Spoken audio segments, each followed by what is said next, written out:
First one in the section. With the runner, boy, you nigga, no question. You will run a motherfucker high stepping. Hey, you never had a big enough weapon. Motherfucker never learned your lesson. I'm a 88 pack nigga, woof. I'm a 88 pack nigga, woof. I mean, day walk a drink, blood fangs out, full moon, motherfucker change like a hoe, nigga. I'm just a nigga from the hood trying to stack a little check. One day it'll make sense. Till that day I gotta pay rent. You know, baby, need some new shoes. Gotta keep some dollars on the statement. Serena with the serve. Who is you what you deserve? Yeah. Who is you what you deserve? Who is you what you deserve? Yeah. Look, I feel like I should just be honest. I'm escaping traumas, trying to be the greatest, that's my promise. You know, I always stand on business, always been relentless. Know the trousers new and the shirt vintage. Living free of drama, still finding ways to make my own problems, chasing progress. A baddie sleeping in a bonnet, that's my favorite topic. Still searching for a goddess like the Black Madonna. It's like that, and I'm right back. For every message left on red and ones that I ain't right back. Was looking for some peace inside myself until I find that I'm in and out of situations, wavy as a kayak. Before the lights dim, I say a prayer, I find the one before my life end. But to be fair, I might not deserve to even find it then. I hope I'm reincarnated through the fire then, so I can try again. One day it'll make sense. Till that day I gotta pay rent. You know, baby, need some new shoes. Gotta keep some dollars on the statement. Serena with the serve. Who is you what you deserve? Yeah. Who is you what you deserve? Who is you what you deserve? Yeah. I deserve to be me. I deserve to make mistakes. I deserve to be free. Yeah. Yeah, buddy. Yeah, buddy. Lightweight. Lightweight, baby. Drew Titan, Bronx on deck. Shout out to the mighty LDBC. Yeah, go ahead and smash that like button. Or go ahead and smash that dislike button. I told you guys that moving forward, I'm not going to hate on Shakur. I'm just going to, tell you what happens moving forward. Yeah, moving forward. I'm just going to let you know what happened. Okay? Fair enough? Can we do that? Can we just move forward and just say what would happen? Let's talk about what happened. Let's do this roll call real quick. Eric H. G. McCall, Dow Big G. D, what's going on? Todd Swindle, Robert Singleton, The Brothers UK, salute. Steve L. The Mac, Louis Hinton, Jay, Julian Burrell, what up? Chi-Town's finest, what up, Unc? How you feel? Noah Randall, what's good? Al Jones, DP Rocker, Brown on Boxing, Retros for Life. Shouldn't see, Andrew Gray, Big Easy, Bert. What's going on, good brother? Good to see you. Mr. Shelton, Main Biker, M. Williams, Gerard, Harlem in the building. What's good? Albert Doherty, Aaron Butler, Rick Blackwell, Jay Grant, Kane the bad guy. Jumped on me, I'm sorry. Shogun, Black Gun Owners Magazine, Kenneth Wilkins, E.J. McCory, Jamal Robinson. Roger, what up? Lamont, what up? Trail Will, what's going on? All right, well, let's do it. Picture is indeed worth 1,000 words. And this was totally a Thursday fight. Young Abel, what's good? Marvels, what up? Texas, what's going on? I mean, y'all saw it. Y'all watched it. ES, what's going on, sis? Y'all saw it. Y'all saw it. Y'all saw it. Y'all saw it. Y'all saw it. Now I know a lot of people. There's Tank. I'm not Tank. There's Shakur. I'm just gonna call them fans. I don't even have to violate them. I'm not gonna do it. And I know they're here saying, "Oh God, what's he gonna do?" The answer is nothing. I'm gonna tell you what happened last night. I'm gonna tell you what people are saying. And this picture's worth 1,000 words. Shakur fans, y'all saw it. I hope y'all was there. I hope y'all was there. Some of y'all went. I hope some of y'all made the trip. The tickets were affordable. You probably spent more on traveling in the hotel than you did on the actual damn tickets. And you could have got tickets right next to the ring. For like a G, $900.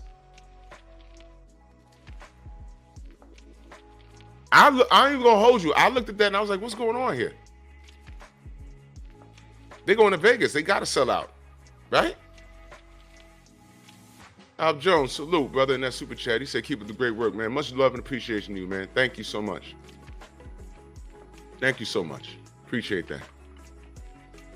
Chris Chandler in the building, salute. Man, Shade Girl, salute, sis. Akonda, what's good? Rod Neal. Y'all must have forgot. King Bonnie. Now, first thing I noticed, I mean, since, look, Jeff Sparks, salute. Now look, Black Kings, what's going on? Now look, the Floyd Mayweather era got everybody talking about A-side, B-side, seat sales and things of that nature. And people ran with that. Almighty Law, salute. People like that became a conversation in boxing. Prior to Floyd, I never spoke on that. I spoke on who wins, who loses, stylistic matchups, what's a nightmare for certain people, who's made to order for some people. I kept it simple. The Floyd era got everybody with their calculators out. They done went to college. They got a bachelor's in fuckonomics, and everyone, who deserves this, and let this fight marinate. Everyone becomes a freaking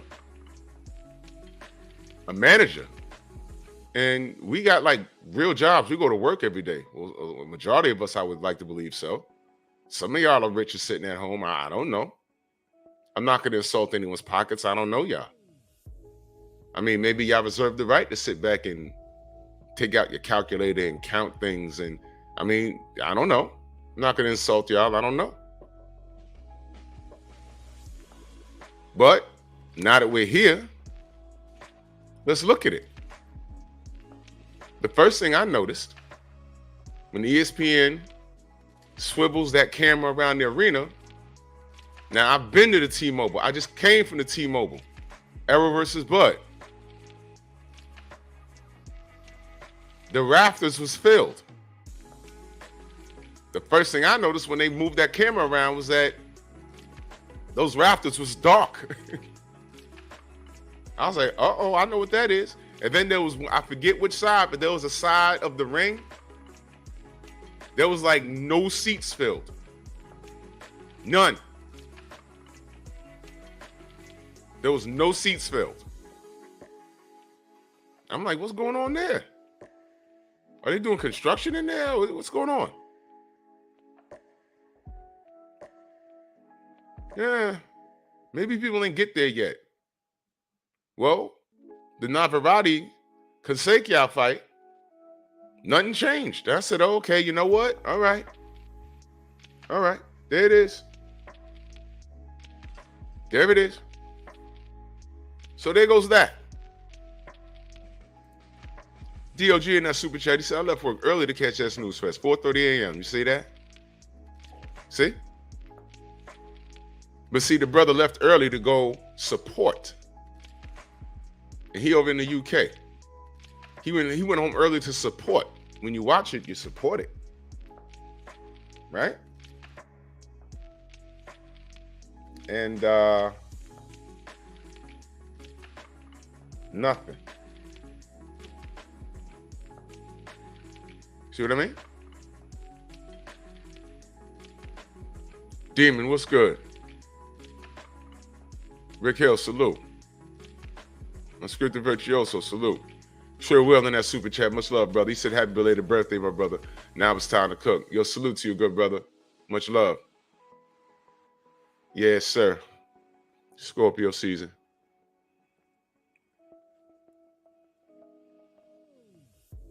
And let me say this, man. Big Block, what's going on? D-Man, my brother, Todd French.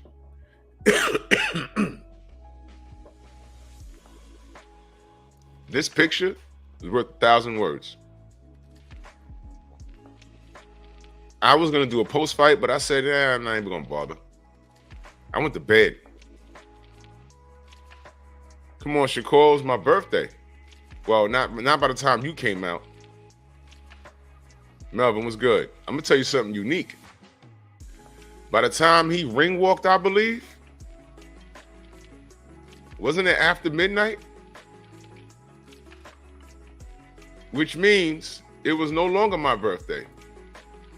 It was Devin's birthday. Today is Devin Haney's birthday. I already text Bill. I let him know that let him know, let Champ know that we're wishing him a happy birthday. And salute to him. You know, salute to Devin.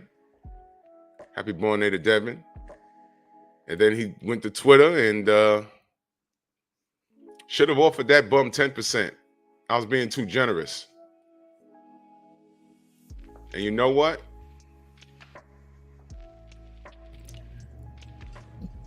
Marco, what's good? What's up? Brian H, salute. T Hunt.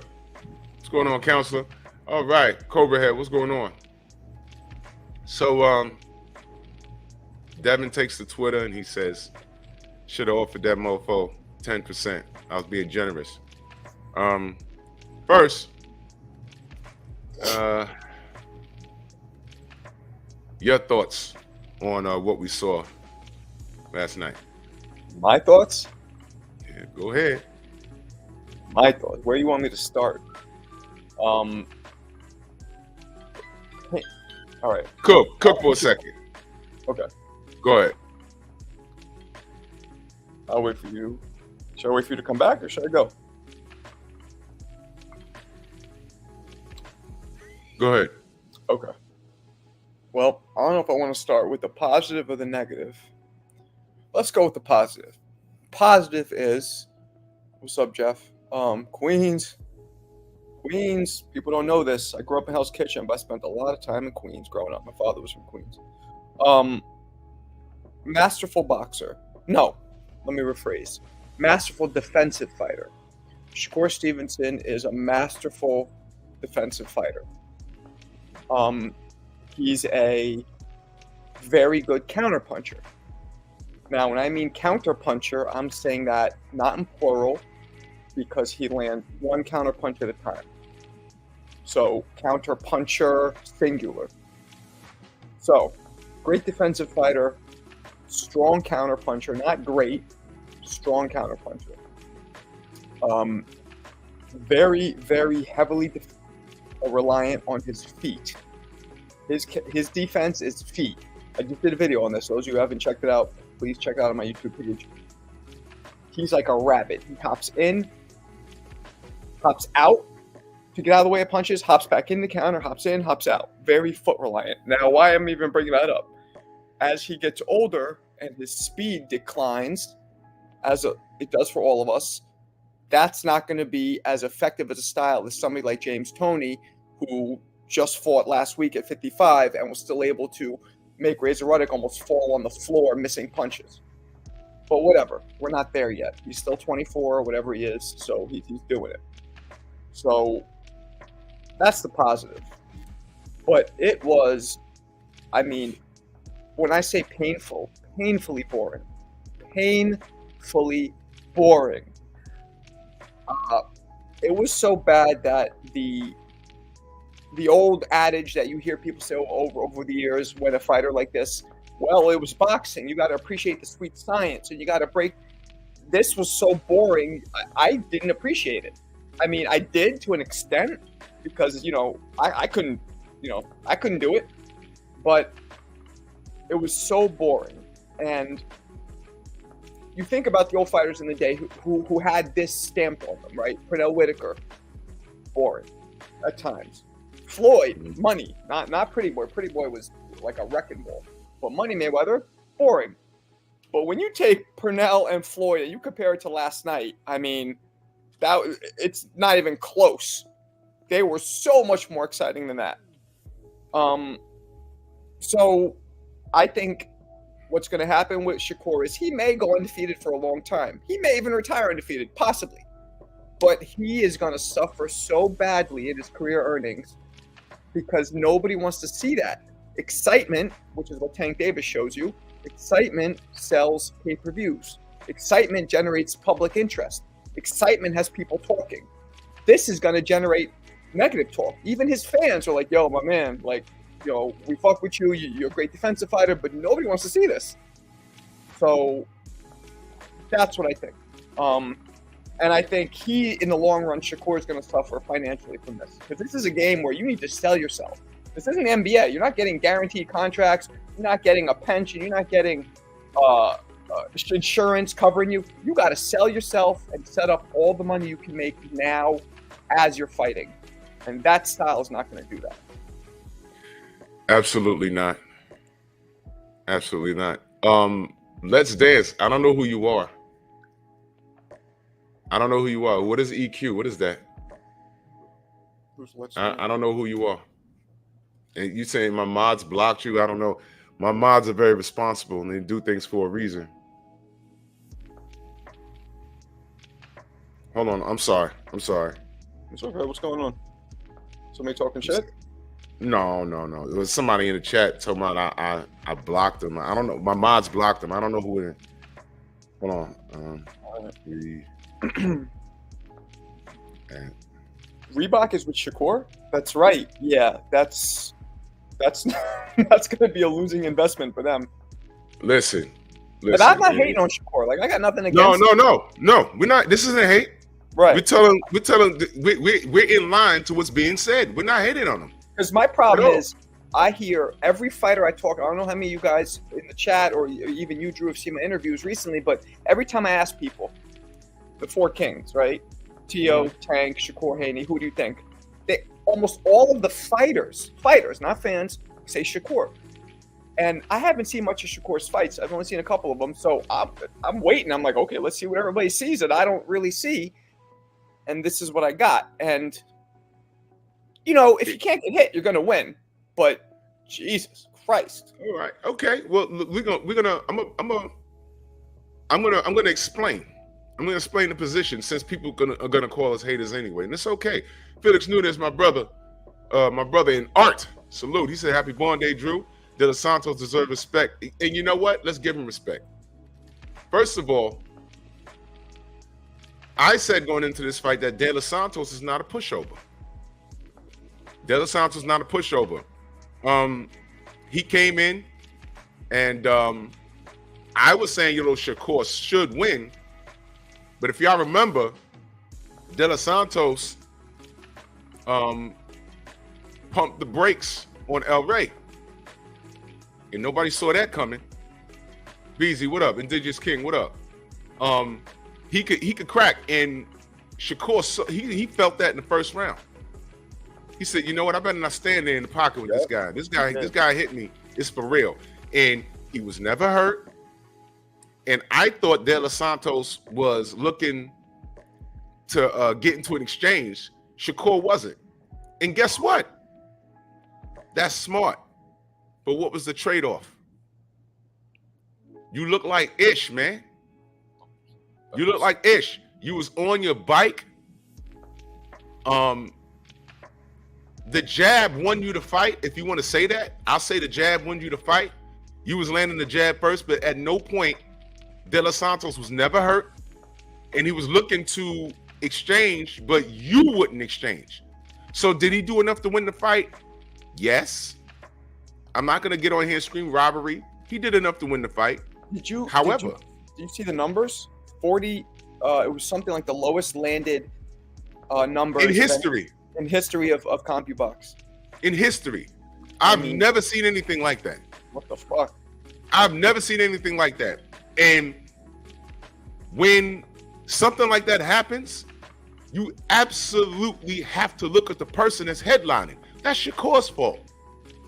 Now, Shakur, this is the second time this has happened to you. I did a video way back. I have it saved. I have a video. The video's called Shakur Stevenson, Embrace the Hate for Being Honest. Applaud this young man. All right. Then I had another video. It said, is Aram about to do to Shakur what he did to Bud? Do y'all remember that? Do y'all remember that when I was riding for Shakur? Y'all remember? I forgot his opponent, but he fought the guy and he fought him clean, didn't get touched. And they were criticizing him for not closing the damn show. And I said, you know what? The young man won. This is what they do to black fighters. Remember all of that? He left in there, not a mark on his face. He boxed, he won. And they're saying, oh, well, you don't close the show. I said, this is what they did to Floyd. They're doing it early. And this is why I didn't want him in Top Rank in the first goddamn place. And I said, Bud was there last night, was he not? Bud was there last night. Floyd was there last night. Yeah, Bud and Floyd there. They couldn't pull him to the side so you look. That 90-year-old motherfucker over there, you're going to fight your fight. But see that motherfucker right there? He don't like you. He doesn't like your style. That's why I left. That's why Bud was suing him. Okay, do y'all remember Bob Arum stopped the Manny Pacquiao fight? And when he was asked why, he said, because I know how to fight it would end. Bud will kill Manny. And Manny's such a nice guy. Do y'all remember that? This is where Shakur is right now, y'all. This is where he is. Okay? So now, all of this talk with Devin, it looks real good. You know, bottle service and everything. You're really marketing yourself. And you got in the ring. And although you won, you laid a fucking egg, dude. I was listening to Stormy last night, man. I was like, it's rare I hear Stormy like that. What? How was it? Oh, Jesus Christ. He was annoyed? Oh, shit. Go watch it. He was annoyed because this was not it, y'all. And I'm not talking back. I told y'all, I don't have to drag Shakur. Moving forward, I don't like his demeanor. I don't like his attitude. He's a two-faced, backstabbing son of a bitch. But now that we know that, I'm just going to critique what he does in the ring moving forward. And last night, that's not the way to market yourself, young man. Am I violating him? No. Everybody's saying the same thing. If he went there and knocked De Los Santos out, I'd be saying, yo, he knocked him the hell out. Yeah. I said he should win. And he did win. But this was a shit show. Awful. The co-main was exciting. Yeah, that was a good fight. Somebody asked me what I thought was better just now in the comments, that or Ruddock versus Tony. And I think Ruddock versus Tony was actually one of the better fights I've seen in a while because we're seeing a lot of shitty fights lately where people don't want to stand toe-to-toe. And that fight, and that should say something. When you got two guys damn near pushing 60, way more exciting. And they're throwing leather. And they were throwing leather in there. They were. I mean, Tony. I had Tony on my show, guys. Check that out. I talked to him yesterday. I don't know if you saw it, Drew. I had James on last night. We talked about it. And he said that you saw the Tony versus Ruddock fight, right, Drew? Yeah. Hold on. I'm sorry. It's okay. Well, anyway, I'll let me know when you're back. But I'm good. I'm sorry. I had to, So you saw Tony versus Ruddock, right? Yeah.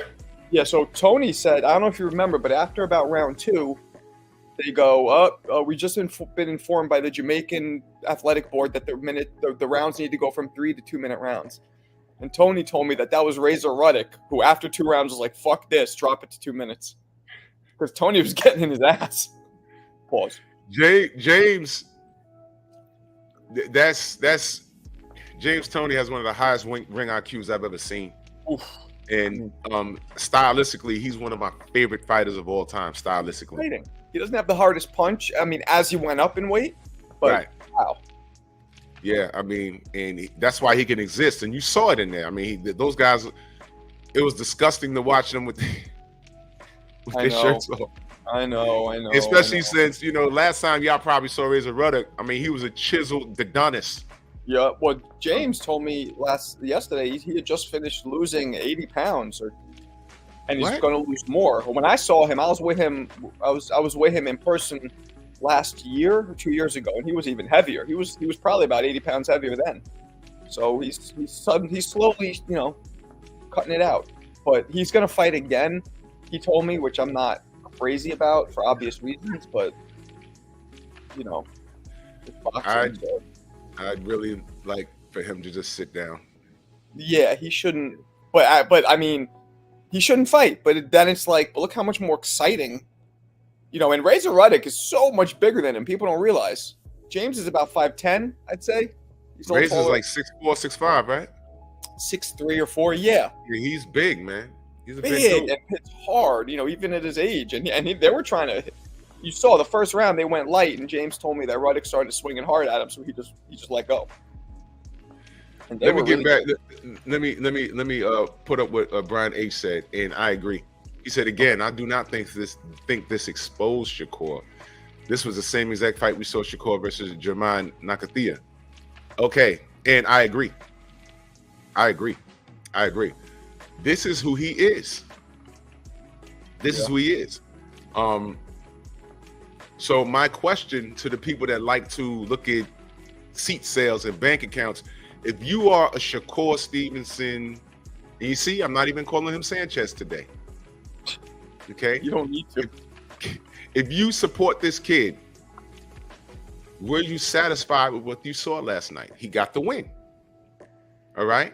And if you're satisfied with what you saw last night, I take it that you never called Floyd Mayweather boring. I take it that you never called Devin Haney boring. What's his KO percentage in comparison to Devin Haney? Oh my God, I was just thinking that. What is he? 40% KOs? I think it's under 50%. Under 50%. I think so. I mean, somebody could look it up right now. Whatever it is, was it 21 and with 10 knockouts? That's under 50%. So what?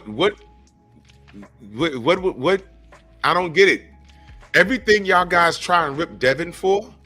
Have you ever seen Devin in an unexciting fight like that? I haven't seen anybody in a fight like that. Can you think of one fight for championship level, headline that's that boring? Think of one in recent years. They couldn't wait to strip Devin for that. And I'm gonna tell you something. De Los Santos was really trying in there. And I think that he fell short talent-wise to cut the ring off and try and force something to happen. That's where he fell short. But as much as Shakur's been in the media as of late for trying to troll Devin, you would think that you would get a better performance. And we just didn't get it. Yes, so I'm talking to the Shakur fans. How does this help you? Boxing and Barbecue, salute to you, brother. I appreciate that. And salute to my brother, Eric Jordan. He says, the most disappointing performance from Shakur. It's up there. It's up there. And if y'all notice, and salute to you, Eric, I have a poll up here. Did Shakur increase his marketability with this performance? Oh, I mean, come on. That's what I'm... Listen, the way he was talking, wasn't you expecting... I was expecting a Gaddy versus Floyd performance last night. Something about him. He has all these fighters just like you saw everybody in his locker room even. What is it about him? Can you answer that? What is it that has everybody thinking he's going to be the next generational talent? Listen, did you see the picture? It's Shakur, Bud, Floyd, and Andre Ward in one picture with him. There you go. I said, he's getting co-signed. Yeah. He cannot fail. And, he cannot fail with that picture. That picture. Y'all all saw it. That picture. Okay? And MXZ, Jay Prince co-signed this dude. And Jay Prince has a lot of pull. And to be fair, he didn't lose. No, he didn't. You know what I He mean? Like didn't some lose. people in the chat No. are saying he lost. He didn't lose, let's be honest, but he lost in a lot of other ways, just not in a boxing match. Marketability. That's the word in the poll. Marketability. Because that's what it's about now. And that's thanks to you guys. So since we like talking about numbers and seat sales and pay-per-views and A-side, B-side, let's talk about it. Did this increase his marketability? Yes or no? This performance last night, we know he could trash talk on Twitter. He could degrade Devin, and he got Andre Ward and Floyd Mayweather and Jay Prince and Bud in his locker room and shit. All that looks great, but we watched him last night. How did this help his marketability? That's the question. We're not talking about his IQ. We know he has that. We're not talking about anything else. We're not talking about if he beats Tank or Devin. We're talking about his marketability. The man had $1,000 front row seats. The place wasn't sold out. So let's talk about marketability. Did his performance help his marketability? Or did Bob Arum look around and just throw his clipboard in the air and storm off? This was a nightmare. And the fight sucked. And I'm blaming him because he's the A side in this situation. He was supposed to stand in the pocket in the championship rounds and dog walk De Los Santos. He didn't do it because De Los Santos had power. I heard Tim Bradley. I unmuted it for a little while. Every time I unmuted it, he says, yeah, De Los Santos is still dangerous. He's still dangerous. Because De Los Santos wanted to smoke. Tim wasn't I bad think this Floyd time. Mayweather, a prime Floyd Mayweather, would have stood in the pocket for a little while, at least. Of course. This kid didn't do it. Floyd This does kid that. didn't do it. No. He didn't do it. Yeah. So and the question isn't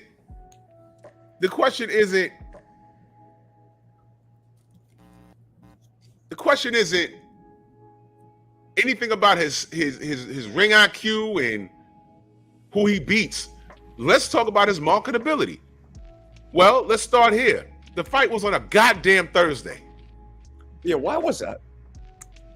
Do you know? And he's still losing because they doing the NASCAR out there or something in Vegas. Oh, okay. First of all, that was stupid to have it in Vegas. They should have had it in Jersey. And it started really late too, even for it was past midnight.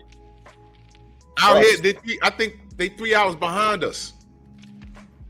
So if the event started at 10:30 out here, it was like 7 out there. The sun was still up. You know what I mean? And before I go any further, Xavier, salute. Yeah, Aaron, I see you. Willie Pep. Yeah, Connor said Formula One. Okay, that's what they're doing. Formula One. That's a huge fan base. I don't get it, but it is what it is. Here's the thing about Willie Pep. He was white. Black fighters don't get that same comfort. We don't. We just don't. When Floyd left Bob Arum, he went right in and started digging at him. He ain't gonna fight him because he's a runner. Remember all the gay runner, Floyd gay runner. He ran. When he finally fought Manny, he ran.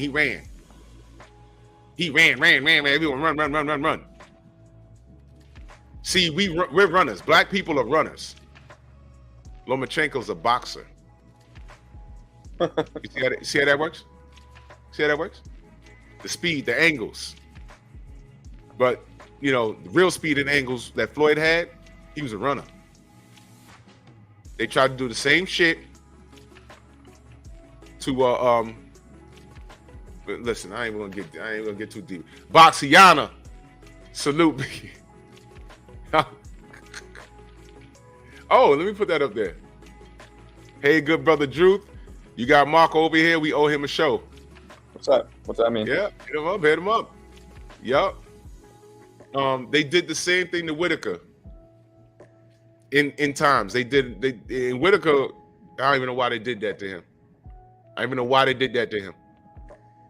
They tried to do him dirty. But you see, they rolled out the red. And see, this is the part where I remind you guys. They rolled out the red carpet for Loma, and he lost his second pro fucking fight. Speed and angles. Let me give you another example. Devin Haney and Loma have an opponent in common, right? Loma gets knocked down by Linares. He eventually got stopped, but Loma gets knocked down. No one said anything. Devin, at the end of round 10, eats a left hand, I think, and wobbles back to the corner. Yeah. Round 11, he had to get his legs back. So what do you learn in Marco? What do you learn in the gym when you're hurt? You hold. Yes. He got his legs back, and then round 12 goes back to business. And then what did I hear? See all over the line, all over Twitter? Devin has no chin. How the fuck? What do you? Wait a minute. He didn't get dropped. Linares got dropped. I didn't hear not one. I didn't see one tweet, one post on the gram about Linares not having a chin. I didn't see that. I've never seen that. Yeah. About Lomachenko not having a chin. I've never seen it. But you heard about Devin. Devin never got dropped. Linares dropped Loma. It was a clean hit too. Devin got hit. He didn't drop, but Devin ain't got no chin. And y'all already know how I feel about you monkeys who entertain that bullshit, scratching under your armpits, picking the flies out your wife's hairy back. Stupid niggas. Y'all niggas are weird. So now Shakur, is about to suffer. Now you're wondering, is he going to suffer the same level of criticism? The answer is yes. The Bob father was sitting right there in the third row. I saw him. I said, yeah, he going to get this motherfucker. He going to get him. And I want to see you motherfuckers protect Shakur's integrity, because I ain't got to do it no more. I ain't got to do it. I did it. You can check my resume. One of my videos it was September of 2021. Shakur Stevenson embraced the hate for being honest. Applaud this young man. My other video was a month later. Is I'm about to do to Shakur what he did to Bud. Okay, then I was talking about how Chris Colbert was a distraction to Shakur when he was setting up for Oscar Valdez. All right, then I remember when Shakur and Colbert was going back and forth on Twitter. Remember that? So yeah, I've stood in the pocket for Shakur. And then he flips on Devin, starts acting shady, and then he tells me he's Puerto Rican. Oh shit. How many Puerto Ricans sent emails to BoxRec saying, yo, man, why you got his mugshot on his box rec, you motherfuckers? You better change that shit before we call Al Sharpton. This is real shit. So you stab your friend in the back. You denounce your race. That's what you did. You did. That's what you did. That's what you did. All right? Ain't nothing wrong with being mixed. Don't get it confused. But the way you did that shit, I was like, yo, what the fuck? Where was you waving that flag in the Olympics? You knew that. When did he just find out he was half Puerto Rican? Where was that shit in the Olympics? It's okay to wave it, wave it. But you know why I got a problem with that? Why you trying to tap into that audience out of nowhere? Out of nowhere. You see no value in the fan base that you had? That's number one. And number two, you over there at Top Rank.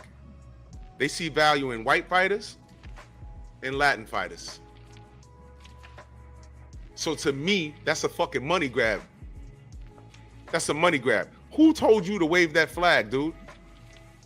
And I think that's disrespectful to the real Puerto Rican fans. I think it's disrespectful. I think it's very disrespectful. Asshole. Do you know if he speaks Spanish, Shakur? That nigga don't speak Spanish. That nigga don't speak no Spanish.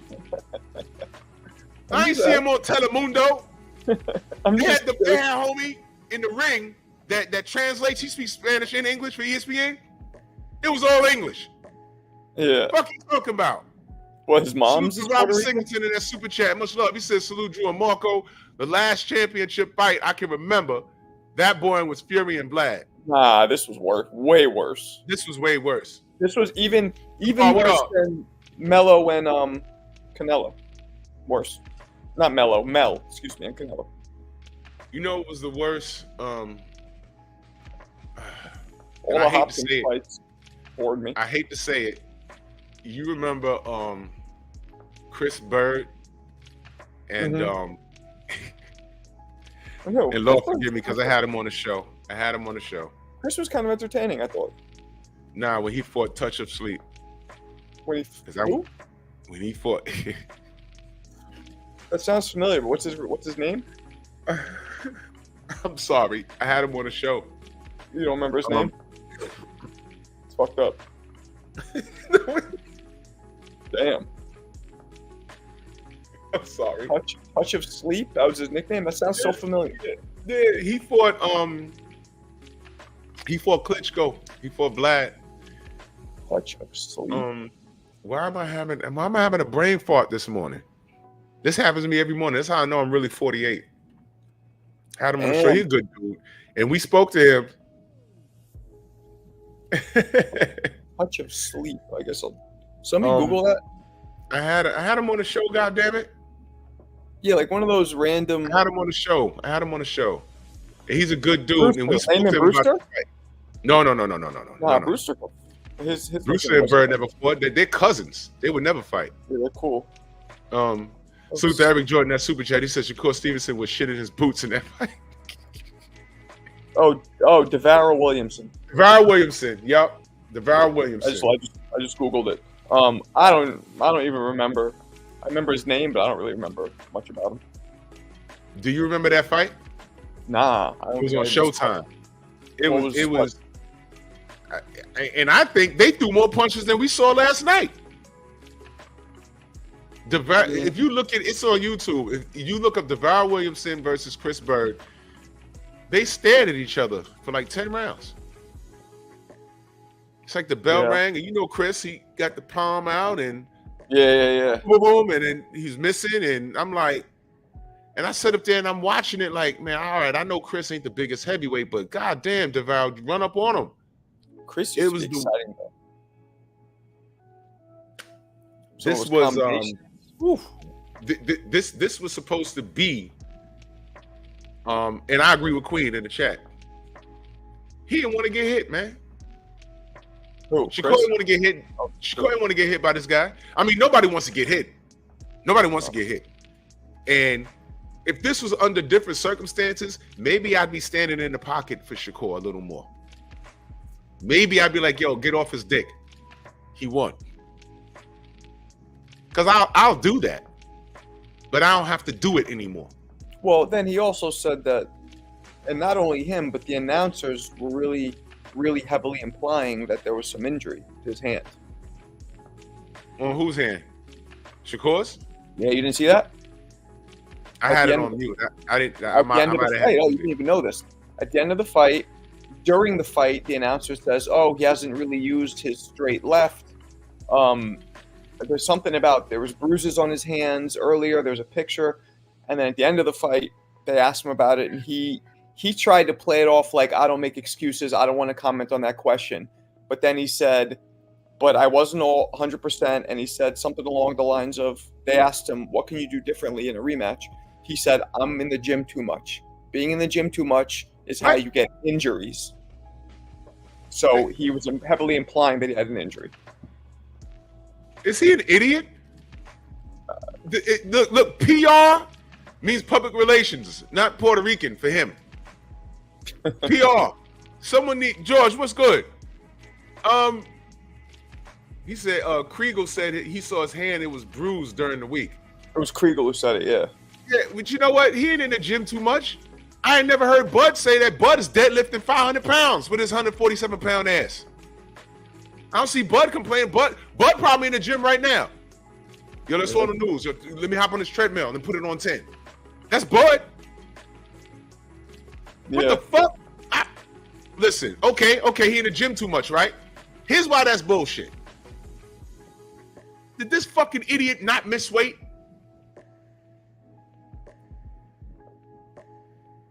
Yeah, I don't.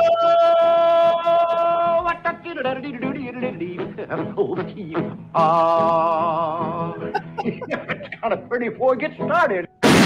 Take that. He's not a gym rat like that. True Boxing Night, salute. Hen Dog, salute. Joe Townsend. He's not a gym rat like that. Yeah, man. I don't. It didn't. Anybody who can't use their hand wouldn't fight. I think it would have to be postponed. I mean, right? Yes. They wouldn't just go in there and just. Wait. He's in the gym too much? Listen, this is content, y'all. Marco, this is a short video for you. All right? Because I'm damn sure going to do it when I get a chance today. I'm doing it too. You're absolutely right. I'm going to get the clip where he says, I'm in the gym too much. He said it? He said, I train too much. Something along the lines of, he goes, what can you do differently in the rematch? He said, take more breaks. Because when you're in the gym too much, that's how you get injuries and your body gets fatigued. Implying that he's in the gym too much. Right. He might have even said him in the gym too much. How could he be in the gym too much when this nigga lost? He missed weight. He missed weight a few fights ago. And he didn't even bother. I don't know. You don't do that. You don't do that when you're in the gym. When is Button miss weight? This wasn't a case of him not being able to throw punches. This was a case of the way he fought, his style. You know what I mean? It didn't look like, his hand hurts. It looked like, no, this is what he's doing.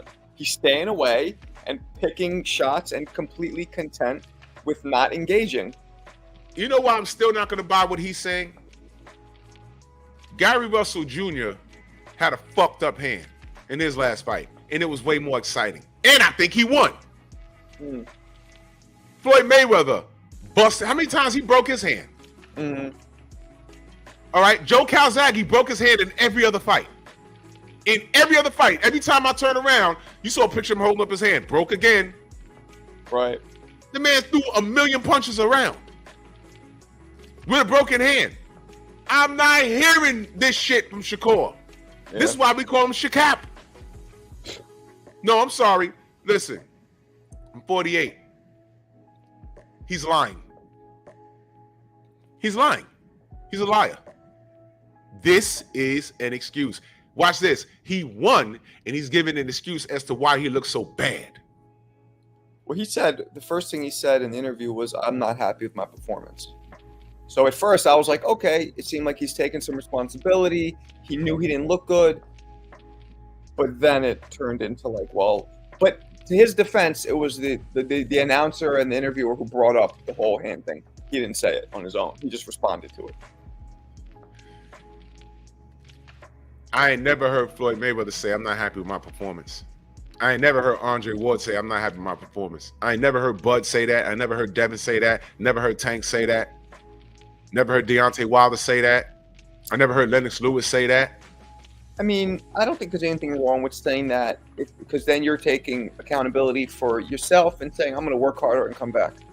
As opposed to being like, I didn't lose, or I look great. You know what I mean? I think it's okay to take accountability, but to imply that you fought with a broken hand or whatever, even if that's true, that's just kind of stupid. I'm not calling him stupid, but that's just not a good move. You postpone a fight. It's okay to call him stupid. I'll accept that. I'll accept that. Clay King, what up, man? B Mac, what up? Yeah, I want people to understand that this is him. If he's not fighting a guy, and see, let's give credit to De Los Santos for a minute. Thank you, Robert.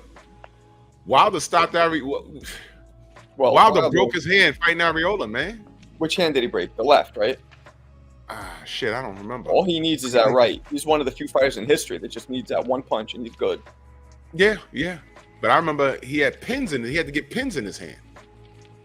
And this is how, just sidebar, this is how stupid the audience is. When people found out he had pins in his hand, they tried to imply that that's where the power came from. See, he got adamantium in his hands, and He's punching people with pins in his. I'm like, man, you guys.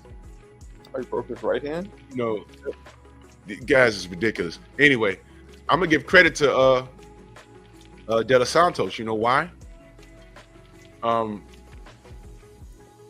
I can't name a fighter that he fought, and if y'all can, put the name in the chat so I can go watch it again. De Los Santos provided him with looks that he's not used to seeing. Well, so Jerome just said credit to De Los Santos for what he was just as trash. So let's analyze that for a second.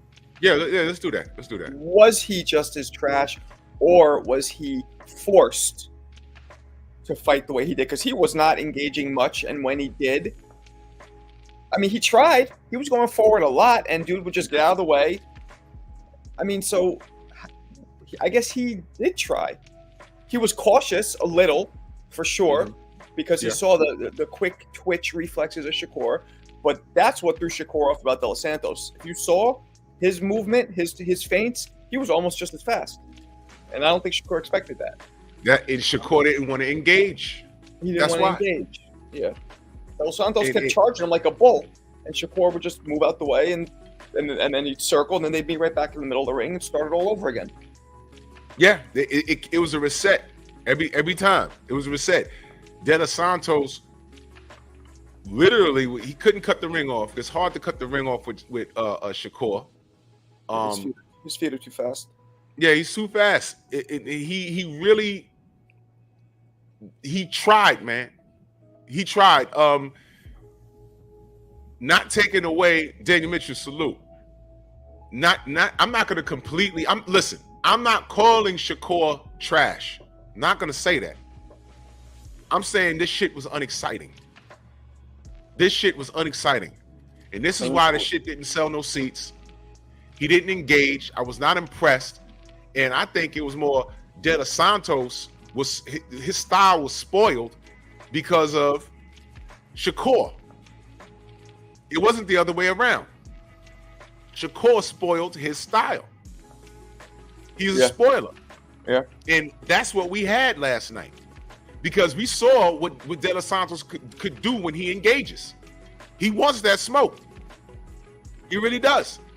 And Shakur knew that, if I get in exchange with this guy, he could hurt me. So he didn't do it. So I'm not buying that hand shit. I'm really not. Because champions find a way to get shit done.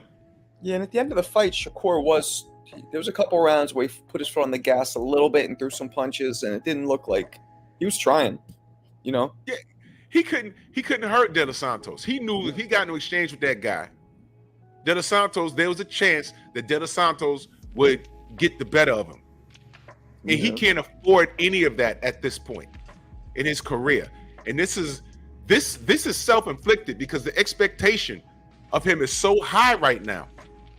It's so high that a performance like this could hurt him. Right now, he's banging his head on the wall right now. Like, oh my God, seat sales sucked. You fought on a Thursday, and your performance was shitty against a guy that pretty much people, I don't know what I saw the betting odds, and he was a heavy favorite.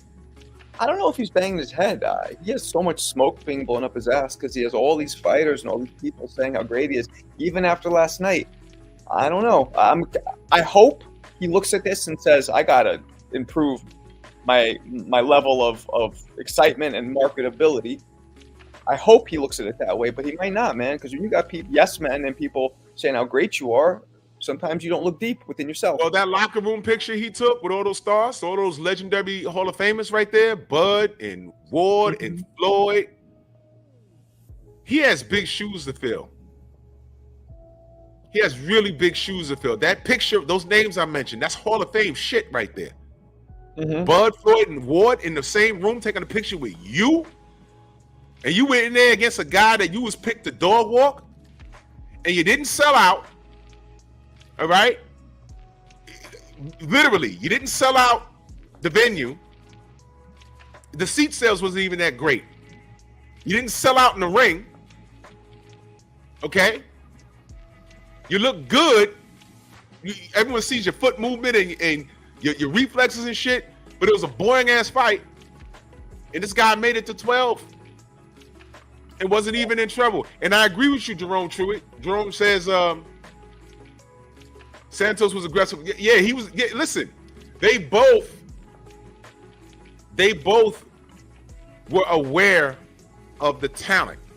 But I'm saying a bulk of this falls on Shakur because he was the one leading that event. Everyone was expecting something spectacular. Let me bring it back for y'all. Do you remember how bad they ripped Manny versus Floyd when it finally happened? Yeah. When it was over, everyone was like, that's it? Yeah. I'm like, yo, yeah, that's it. This is why it should have happened 6 years prior. Because I told y'all it was going to happen like this. Manny's going to be trying to cut the ring off. He ain't going to land nothing. He's going to get counted. It's not going to be what you think. But the expectation was Manny had the style to contradict what Floyd did. And people were picking Manny by knockout. And I said, it ain't going down like that. And then the drug testing and all this other shit, 5 or 6 years of bullshit.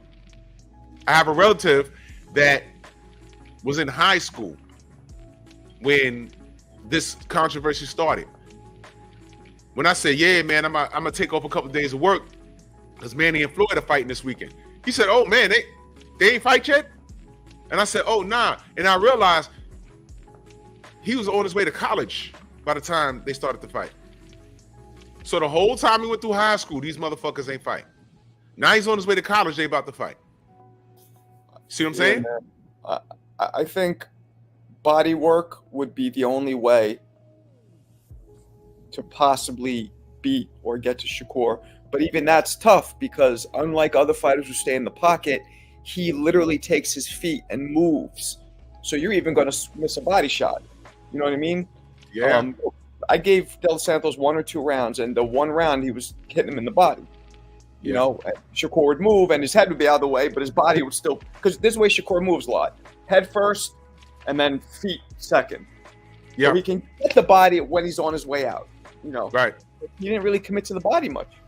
At all. And listen, I saw some things. The next guy, depending on who's Shakur's opponent is going to be, that's why there was intrigue as far as I'm concerned with Navarrete. That was a fun-ass fight, but that guy Navarrete has a style that I'm not clear on what the hell I'm looking at when I watch him fight. But I honestly believe he has a weird style that you'll be in the ring with him. It's like, yo, what is with this dude? Get off me. What the fuck? You know, all of that weird movement and shit. I don't like a Maidana. Right? Weird. It's weird like that. Yeah. It's strange. And I'm intrigued by that because I think he'll take the risk. And I think he has a weird enough style that he'll make Shakur do things that he's not used to doing. He'll make Shakur think. And I'm not saying Shakur's incapable. We're not hating on him. Everyone is saying what we're saying this morning. This isn't hate. If you think this was an A1 masterclass performance, then you're entitled to your opinion. I was not impressed. I had to stand up in my living room because I was falling asleep. And I said, this is bullshit. And then I'm listening to the Sensei last night. That was great. Salute my brother Kano Loco in the building. Yeah, I listen, Kano, that's a listen, I ain't mad at that. He may be able to. There's a comment, the Joy of Boxing said Shakur should be applauded, not booed or whatever. I'd like you to please explain why. What do you think about it? Should be applauded. I mean, okay. And so he said, long flight to Vegas for that shit, man. I'm pissed. You see? Oh, you went to Vegas for that? Oh my God, man. Oh my God. I mean, I ain't gonna hold you. If I made that trip, I'd have been mad as hell. I mean, to be fair, like I think we've all always known Shakur is slightly. This was far surpassed what we expected in terms of a snooze fest, but we kind of known. You know what I mean? He's not going to be, and it depends what you like. The problem is the majority of people like some kind of either the possibility of a knockout or the possibility of somebody getting hurt. That's just what we like innately, right? Right. That's what we all like. That's what's exciting. When you watch somebody, at least for me, right? And I know from the first round, I'm like, nobody's even, forget about a knockout. Nobody's even going to stumble in this fight. It's kind of like, But you still can appreciate some boxing. Yo, Xavier. 3 tickets and I want to fucking. That's fucked up. That's fucked up. Listen, who felt like they got their money's worth? Did anybody go? Tay went. I want to know who. There were people there, and like I said, they turned the lights out all in the upper deck. The lights were out. Did you get your money's worth? If you stayed home or came home from work, it was a Thursday, y'all. It's like, yo, man, we got to fight. It's Shakur. Were you satisfied at the main event? I was satisfied with the co-main. I really was. Let me ask you this. And I hate to think this, but do you think that Tank can reach Shakur based on what we just saw? Can get to him? I'm not so sure now. Which I hate saying it. If you don't forget, Tank's a lot shorter. I think Shakur beats Tank. I didn't think so until this fight. So let's flip it then. What are we talking about here? Now we're thinking from this fight, as shitty and as boring as it was, that Shakur might be able to beat Tank from this fight. At least that's what it made me think. Like, wow, yeah. he could probably stay away from him. Tank is a knockout artist, but and Tank has been outboxed. Exactly. Can Tank get to him? Can Tank get to him? I don't think so. With what we saw last night, is he gonna get to him? I don't think so. There'll be so much hype for that fight, and it'll look like this shit last night. Yeah, I don't. It'll be pay-per-view. Devin, because of his size, might be able to get to him. Yep. I'm gonna tell you something else, and this is something BFTB said last night. Fuck around, Ryan Garcia can compete with Shakur. Ryan Garcia almost 6 feet tall, man. Yeah, but all he has is a left hook, and left hook is not a punch you could land from a distance. It's a punch you have to land from relatively close. That's the problem. I think Ryan Garcia has an IQ enough to go to the body, and he's fast. Tay, I hope you're right. I hope I like Tank's my favorite of all the lightweights. So I hope he would hit Shakur. But after seeing that last night, man, Shakur's feet. I mean, I will give him that. I've never seen anybody with that kind of feet so fast. Look. I stayed up until 3 a.m. I got up at 6 for class. I was so disappointed. Shakur got exposed. He is afraid of power and speed. Take over anybody. Greetings from Chile. Salute, sis. Much love and appreciation. I hope you're right. People all around the world lost sleep, left work, got up early. Stormy had to get up and go to work this morning. He had to do this. His post fight was fucking classic. Bullshit. Oh my God, it's bad. Look, I'm not saying I'm not saying he beat Shakur. I'm saying the fight might look better because he's a bigger dude. He's a bigger dude. Does he beat Shakur? I'm not saying he does. We're trying to figure out what style will bring a different look out of Shakur. Is this what we want to see at 135? I'm asking y'all. Everyone's online like complaining. Tay was there. Everyone was booing. I heard it on the TV. When I unmuted it, I said, yo, they booing? They booed the fuck out of him. Joy of boxing, I understand it's an art. But let me put that up there. Let me 88, what up? Let me be clear on what I'm saying here. Because I know you probably just got here. In 2021, I did a video called Shakur Stevenson, Embrace the Hate for Being Honest. Applaud this young man. A month later, I did another video. Is Arum about to do to Shakur what he did to Bud?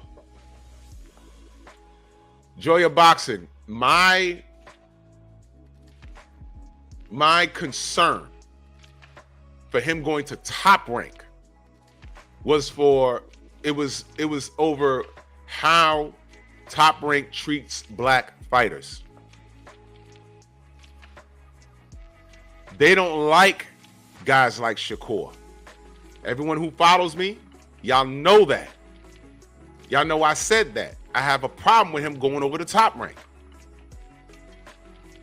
Shakur stylistically is not what they're used to marketing. He's the wrong color. He's the wrong color. When he fought like this last time and ESPN ripped him, I said, this is why he shouldn't be over there, because he's not going to be appreciated. That's what I said. And I was the one, I did a video, I went crazy on Tim Bradley and Top Rank, and I said, man, I don't even know why he's over there. Look what they did to Bud. They had Floyd Mayweather, and he left because of that stupid shit. They had Bud, and Bud was supposed to get the Manny fight, and Bob Arum legitimately said, I killed the fight. Why, Bob? Because I know how it ends, and Manny's a nice guy. And then Bud, later on, he's suing for racism and everything else. I said, man. And then Shakur goes, he takes his ass over there. Cadillac, what up? Then Shakur takes his ass over there after all of that. I'm like, no. What the fuck made you go over there? Yeah. And I got to give you a background. Joy of Boxing, I got to give you a background. I understand it's an art. But his art is not going to be appreciated over there. And now what's worse, he done shut out a portion of the fan base with his behavior. The play is, now he's over there. Hey, Bob, I'm not really all the way black. My dad's Puerto Rican. And we know how Bob likes to play the game with other ethnicities. If you're Ukrainian, let's play with that. If you're Asian, let's play with that. Oh, if you're Puerto Rican, let's play with that. Stop playing. You're trying to hijack a fan base, my nigga. Don't do that. Don't do that. Because here's the trade-off. Now you have an expectation. Who's standing in the pocket for him this morning and saying, yo, leave him alone? So Joy of Boxing, I understand it's an art form. I'm telling you, he's in the wrong place. It's not going to get appreciated. I don't care what flag you wave. Puerto Rico, Venezuela, Dominican Republic, I don't care what flag you wave. It's not going to get appreciated. It's not. You're on the wrong side of town, my friend. Wrong side of town. That's what I'm saying. He's in the wrong place for that shit. And now he once again, he's like, well, hand injury, and you have people trying to give him a stroke saying, yo, you won. Yeah, we know you did win. But people were booing. And at the end of the day, Bob Arum is sitting there, and he has all his marbles at 9,000 years old. He's like, yeah, I'm making a note. I'm taking note. The place is not filled. Meanwhile, Bob is the one that put his ass to fight on a goddamn Thursday. Did he ever do that to Lomachenko? No. They rolled out the red carpet for Lomachenko. After one pro fight, he said he ain't seen nothing like this since Sugar Ray Leonard and Muhammad Ali. He said that. So Lomachenko gets that, then turns around and loses the second pro fight, got endless opportunities after that. And I ain't got to say it's trash. I ain't got to say Loma's trash. You never hear me say Loma's trash. There's just certain fighters I say he won't beat. So now Shakur is in that pool of doo-doo. He's in there. So it don't matter if he got Jay Prince and Floyd and Ward. It don't matter. Bud over there, it don't matter. Because Bob didn't fuck with any of the names that I mentioned. He didn't care for none of those great he's surrounded by Hall of Fame fighters, and he's over at Top Rank. Do I have to play the Cameron Duncan interview? Do I have to play that? Cameron Duncan admitted that they have a board of fighters, and this guy fight that guy, and this is pretty much a no black fighter list. Keep this guy away from this guy, this guy, this guy, and this guy. Because this guy will offset our money. Because we're going to make money off of a Lomachenko. We can make money off of anybody they had. Margarito. We can make money off of these guys. But these niggas over here on this list will offset the whole shit. Cameron Duncan said, you can go to anywhere in America. Go to a white boy, go to a white guy and say throw a jab and they'll flail like a girl. These are his words. He said go to any hood in America and ask a black guy to throw a jab and he'll flick out a jab. He was talking about natural ability. I'm not lying. I played it more than enough. This was Cameron Duncan said that. So take that information and apply it to what we're saying here. Shakur should not be over there. And what does he do? He tries to hijack the Puerto Rican fan base. It's offensive. I don't know if he's had Puerto Rican. I don't care. But he's hijacking a fan base. It's a play. It's a marketing ploy. So did he look good last night? If you like boxing, I guess he looked good. But KSI and Tommy Fury got more replay value than that shit we saw last night. Oh, man. That's something, man. That's what boxing is at, right? Yep. They sold 1.5 million pay-per-views. Now, Bud Crawford versus Errol Spence, which is the most anticipated fight, arguably, at least since Roy Jones and James Toney, at least, if not even more, sold about 750,000. So KSI and Tommy Fury doubled. Wrap your head around that. Doubled. You got a lot of people in here. Dre's finest. I'm sorry, go ahead. Doubled. It's all good. Doubled the sales. What does that say about boxing right now? Double. We're in trouble. Double. When I mean doubled, 750,000 twice. Twice. That is approaching Floyd Mayweather versus. That's approaching record breaking. 1.5. What's the record? Like 2 million? I think Floyd and McGregor. I think so. I mean, and let's not act like we ain't know who's gonna win that fight. Let's not act like we ain't know. Right. So this comes back to what I was saying before. Shakur Stevenson, you can look at it like, okay, the dude had a masterful defensive performance. You could look at it like he accomplished what boxing's about. Hit, not get hit. You can look at it that way. Yep. But fans in boxing, the fans pay the bills. Public interest pays bills.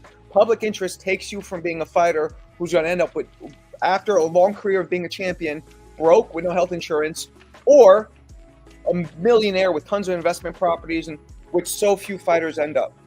And if you're not garnering interest in your fights, you're not going to end up well at the end of this. You're going to end up with brain damage, and you're going to end up broke, right? Most likely, although Shakur doesn't get hit enough to probably get brain damage, but people don't realize it's the sparring that builds up the mileage. It's not really the fights. Right. So how do you look at it? You know, is it a success because he hit and not get hit? Or is it a failure because nobody wants to watch it? These wounds are self-inflicted. Do you see why I went crazy when I said, yo, Bud and Errol only did 700,000 pay-per-view buys? You see why I went crazy? Well, that's also a lot of that, though. We must admit is the whole streaming and all the illegal shit that was not available years ago. This is why I said these wounds are self-inflicted, because with streaming, these crossover fights are doing over 1 million. You know? Yeah. So I mean, and Ryan and Tank did over 1 million. And Ryan's a fashion model or whatever the hell he is. You know, I mean, but you know, I mean, come on, man. So these wounds are self-inflicted. We can get on here and complain about it, but what's real? Salute Nonito and Rachel in the building. Salute. Oh, what up, Nonito? You're Scorpio like me. I saw he was on your show on your birthday. Happy birthday, by the way. Oh, thank you, brother. Scorpio's in the house. When's your birthday? The 2nd. Oh, that's right, man. Happy belated. You too. You got me by a year though. I just turned 47. You're 48, right? Yep. Yeah, you by a year. But, these wounds are self-inflicted. This is why I was so rough when I said, man, look, 700,000 pay-per-view buys is not good. Not when Tank and Ryan are doing 1.5. And at least Ryan is literally ranked. I'll put Did you he this deserve way. it? No. if Mark Zuckerberg fought who's he arguing to fight? Elon Musk? Was that what they were talking about? That's what? Mark Zuckerberg was in talks to either box or cage match Elon Musk, I think. Did you hear about that? No. So for those of you who don't know what I'm talking about, Mark Zuckerberg is the founder and CEO of Facebook. Elon Musk is, I forget what the fuck he was, Amazon or what? The point is, if those two guys fought, that would break any boxing record in history. And neither of them are fighters. I hate. This is y'all fault, man. When I say y'all, I'm talking about these casuals. This is y'all fault. This is y'all fault. For those of you Tyson Fury fans, because y'all enabled this bullshit, y'all had to watch Ngannou knock that fat fuck on his ass in the 3rd round. And now Ngannou's ranked. I heard he's ranked in the WBC somewhere now. Thanks. I mean, I don't mind. I wish Fury didn't get up. I don't mind, but you get my point. Once again, we're like, how the fuck did this happen? Well, here we go. Yeah, Tesla. Elon Musk is Tesla. That's right. This is ridiculous. I pulled this up. This is off of when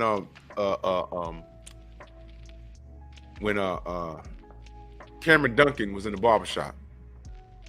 DMV's on deck, shot the barbershop. Mr. Finesse has a question. Salute Fred. What's his opinion on why Bud hasn't gotten bigger fights and the tactics of? That's the wrong one. It's this one. Take on Al Heyman, basically pushing or reallocating. Yeah, that's the wrong one too. Wait. I searched high and low to get your contact information, and I was talking. I'll tell you off air who it is. I won't say it on camera, but feel free to ask me. So I called the Mayweather gym, and they says, Fred, if I give you this number, you have to ask him this question. And I says, okay, what's the question? And they said, ask Cameron Duncan, do Top Rank have like columns of fighters? And they say, we don't want this guy fighting the black fighter. We don't want this fighter fighting the Mexican fighter, and so on and so forth. Listen to this. You're going to get into the racial stuff, huh? No, I'm not. I'm asking. That's a theory there by the greatest matchmaker, probably, in my opinion, ever. Uh-huh. And I'm not going to mention his name either, but you know what I'm talking about. Uh-huh. And he used to have a thing up on his board, NBF, no black fighters. Uh-huh. And when I was taught to bring up a fighter, and again, it's just, he used to say to me, you can go anywhere in the country, and I'm going to leave it at this. I don't want to go into a long discussion. Listen. Because people are people in God's eyes, and we're all the same. He used to say to me, you can go anywhere into a city in America or anywhere in the world and ask a white guy, and he didn't say any other, he didn't say anything about Hispanic, ask a white guy to throw a jab, and half of them are going to turn backwards and throw it like a girl and everything. Ask any black man on a street corner in any city in the world, and they will snap out a jab in a heartbeat. And I used to laugh. He said they're just more physically gifted. I didn't say that. Cameron Duncan said that. Matchmaker for Top Rank. Okay? That's not me. That's him. Marco, you ever heard that? No, what was that? Who was that? Cameron Duncan. He was on Fred's show. Cameron Duncan is a former matchmaker for Top Rank. Okay, I knew the name, but I didn't know who he was. Yeah, and he was asked about the NBF rule that they have in Top Rank. No black fighters. Oh, no black fighters, and it's always rumored. And he was explaining. He basically said it's true.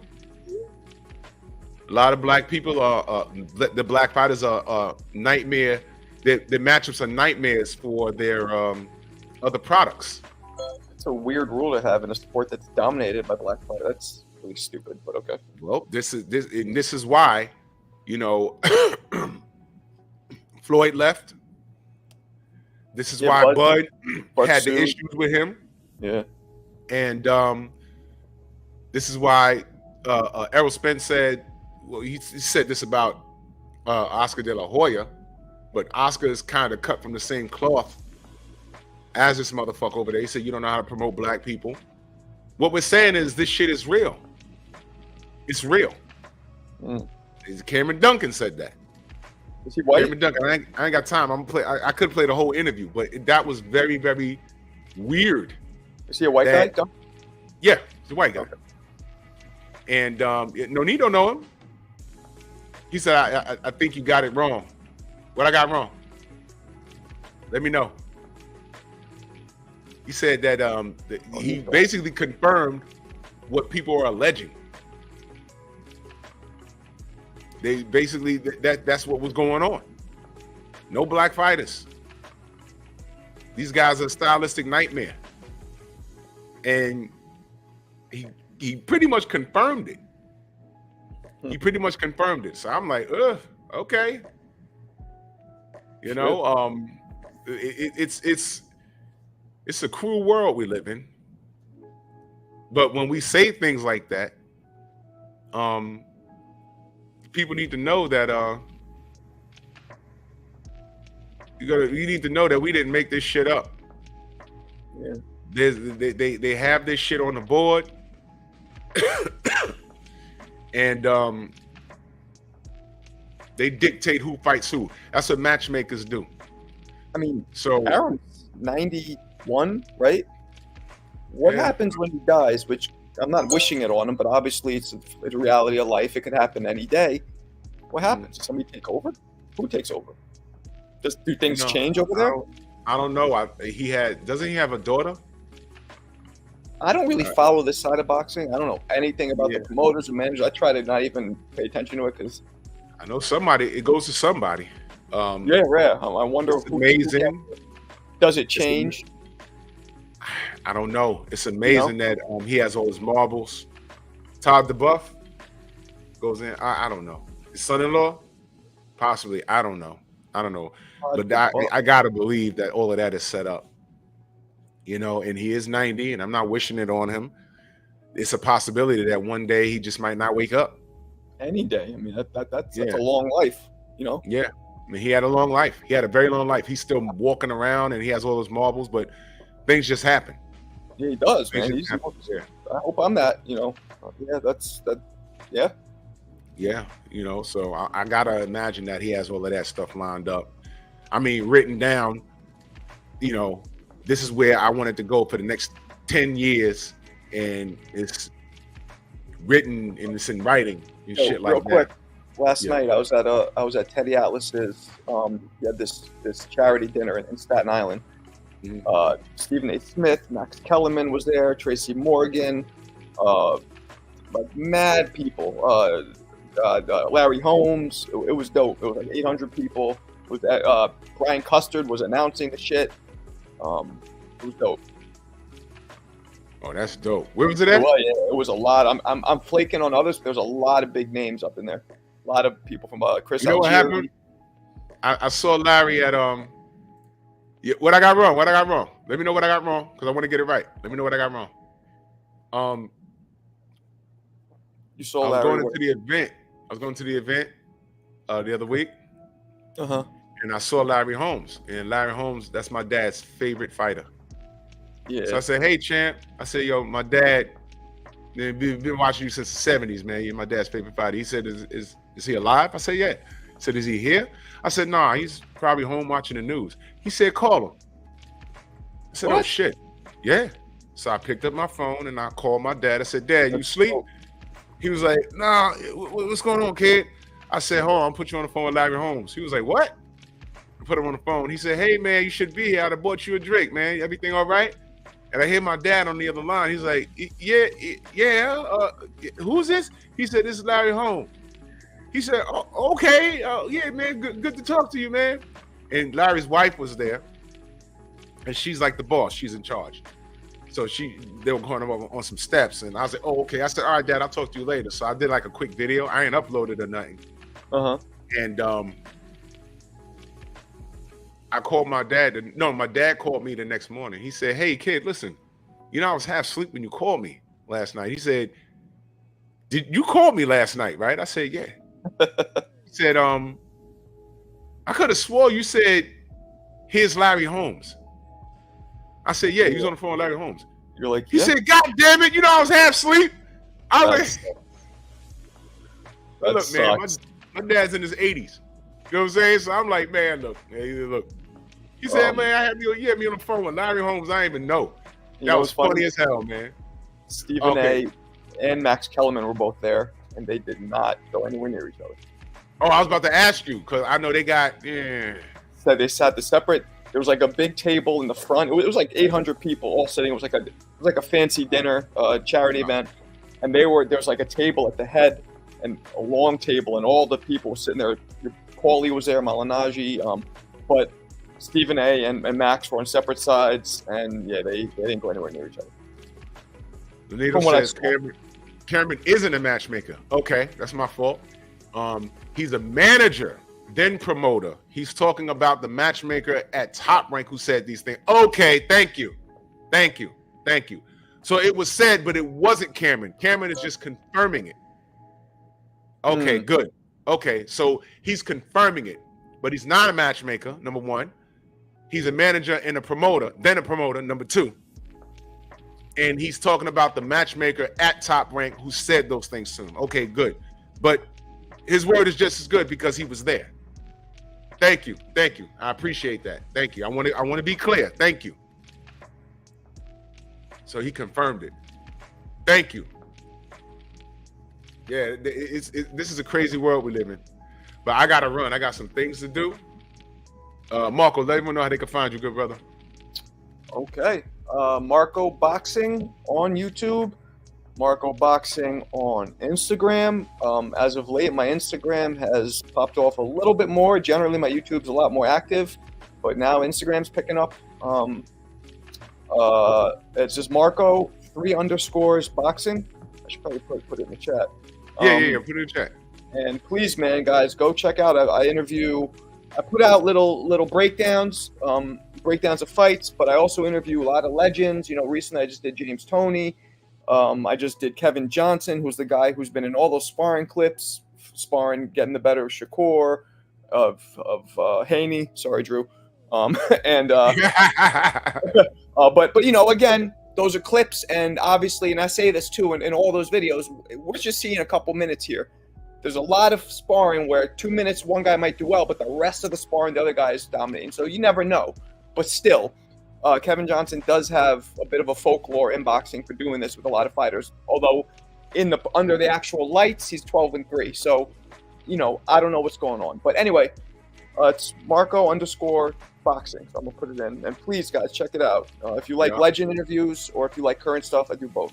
Yeah, you'll be very surprised when you go to his channel and see who he's gotten a hold of. It's crazy, man. It's crazy. Thanks, and I appreciate it. Yeah, no doubt. And y'all see Nonito and Rachel in the chat. Y'all make sure you go subscribe. There you know There it is. Okay. There it goes. So, yo, listen. I'm going to get out of here. I got to get my day started. Salute, Marco. Yeah, man. Salute to you, too. I appreciate it. It's going to be nice today. It's going to be almost 70 today, by the way. Ain't that something? I'll take it. This is crazy. So I'm off. And happy born day to Devin Haney. You know what I'm saying? Y'all, yeah, today's his birthday. Y'all hit him up on the gram and, you know, happy birthday. And good luck to Shakur. You know what I mean? Hate to say I told you so. Maybe now he'll fight one of the top 3 guys because now maybe it puts some like a fire under his ass. Like, oh, I got to really perform well against somebody big to kind of turn around the narrative. Exactly. We'll see. We'll see. We'll see what he's about. Yeah. And pep talk tonight. Got a lot of conversation. So I think the general should be on soon. I'll catch y'all on the rebound. Bronx on deck. Move! Why are you gay? Who says I'm gay? You are gay.